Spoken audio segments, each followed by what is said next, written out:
Data કન્વર્ટરમાં જવાનું, પછી USB કન્વર્ટરમાં જશો એટલે તમે સિલેક્ટ ફાઇલ કરશો એટલે આ લોગ આવી જશે તમારા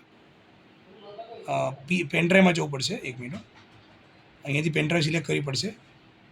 આ USB ડ્રાઈવ એટલે આપણો લોગનો રિપોર્ટ આખો છે. અહીંયા એના પર ટિક કરીને અહીંયા ઓપન કરવું પડશે. આપણું જે મોડેલ નંબર છે ને એમાં આ સિલેક્ટ નહીં કરવાનું, એના અંદર આ સિલેક્ટ કરવાનું. RB series T34 mini RS9W એટલા માટે એરર આવતી હતી. અહીંયા ક્લિક મારીને પછી જનરેટ બટન દબાવશો એટલે આખો રિપોર્ટ જનરેટ થઈ જશે.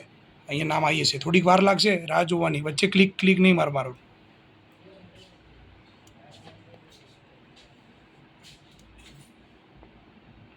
ડેટા ફાઇલ ક્રિએટેડ સક્સેસફુલી લખાઈને આવશે.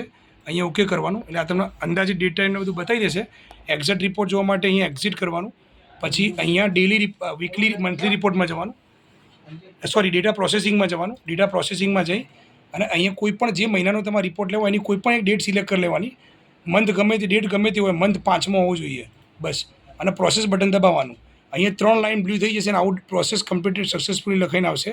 એ તમારો રિપોર્ટ જનરેટ થઈ ગયો. પછી એને ક્લોઝ કરી અને મંથલી રિપોર્ટમાં જવાનું. અહીંયા કોઈ એડિટિંગ નહીં કરવાના.